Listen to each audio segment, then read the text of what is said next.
কোথায় দমদমে শুনছিলাম 50 টাকায় বিরিয়ানি দিচ্ছে, আসে তো দেখি। এই আউজি কাউজি পনির শেষ। কি দাদা শুনছি নাকি তুমি 50 টাকায় বিরিয়ানি দিচ্ছ? একদম 50 টাকায় বিরিয়ানি দিচ্ছি, চিকেন বিরিয়ানি। কি বিরিয়ানি দিচ্ছ দেখাও তো বিরিয়ানি। এই তো বিরিয়ানি 50 টাকায় চিকেন বিরিয়ানি, থাকবে এক পিস আলু, 60-65 গ্রামের চিকেন, সাথে থাকবে স্যালাড, সাথে থাকবে চামচ আর বুক ভরা ভালোবাসা। এরকম চিকেন বিরিয়ানি 50 টাকা? 50 টাকা। আর এতে অবাক হয়ে লাভ নেই, আরো দুদিন পরে মাত্র 28শে জুন 3টে থেকে 5টায় মাত্র এই বিরিয়ানি পাবে 33 টাকায়। কি বলছি? একদম মাত্র 33 টাকায় বিরিয়ানি। 33 টাকায় চিকেন বিরিয়ানি, একদম সত্যি কথা। 28 তারিখ 28শে জুন আমার জন্মদিন, ওই দিন আমার পয়লা দিবস।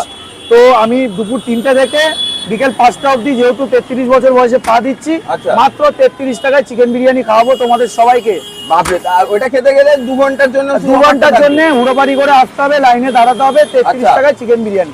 এমন নয় যে একজন একটাই নিতে পারো, যার যতগুলো ইচ্ছা তোমরা নিতে পারো। তোমার দোকানে আসতে গেলে দমদম স্টেশন থেকে কিভাবে আসবে? দমদম জংশনে নেমে 5 নম্বর প্ল্যাটফর্ম থেকে বেরিয়ে ওই দেখো train shopping mall, train shopping মলের পাশে পাবলিক টয়লেট, তার ঠিক অপোজিটে সরষের তেলের ঘানির সামনে আমার দোকান।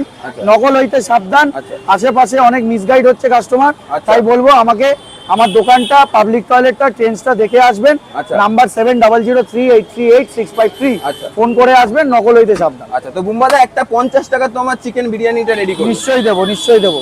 বন্ধু কি লাগবে ওই দাদাভাইকে বলো, একটু দেখে মিন্টু। তো বন্ধুরা তোমরা দেখো এখানে এরকম চলে আসছে বিরিয়ানি, ভাবার বাইরে বন্ধুরা। 49-এ এরকম বিরিয়ানি। এই চলে গেছে একটা আলু, এরকম চিকেনের পিস, রাইস তো পুরো ঝরছে দাদা, একদম জোরে জোরে পড়বে। এটা দেখো, এটা তোমায় ফ্রিতে দিলাম, ভেঙে গেছে। এত কষ্ট করে ভিডিও করছো, এটা ফ্রি, এটা ফ্রি, ঠিক আছে? এটা ভেবো না যে একটা হাড্ডি ফ্রি দিয়ে দিল, একদম এটাই কে দেয় আজকালকার দিন। আমার পরে থাকবে দমদম তো কাঁপাচ্ছ দাদা পুরো। না না, আমি কাঁপাচ্ছি না, তোমরাই কাঁপিয়ে দিয়েছো, তোমরা সুযোগ করে দিয়েছো। তোমাদের মা বাবাদের আশীর্বাদ, তোমাদের আশীর্বাদ, ভগবানের আশীর্বাদ, আজকে এই জায়গাটায় হয়েছে। আর এটাও হতো না আমি যদি বুক চিতিয়ে বলতাম, বকতাম, খাবারের কোয়ালিটি না দিতাম, তাহলে কখনোই এটা হতো না। সে তো তো রিপিট মানুষ আসছে, ভালোবাসছে, এটাই আমার খুব ভালো লাগছে। একদম। এই হলো আমার 49-এর চিকেন বিরিয়ানি। এর সাথে থাকবে হচ্ছে স্যালাড, তুমি চাইলে চিকেন কষা, মটন কষা, গ্রেভিও নিতে পারো। আচ্ছা।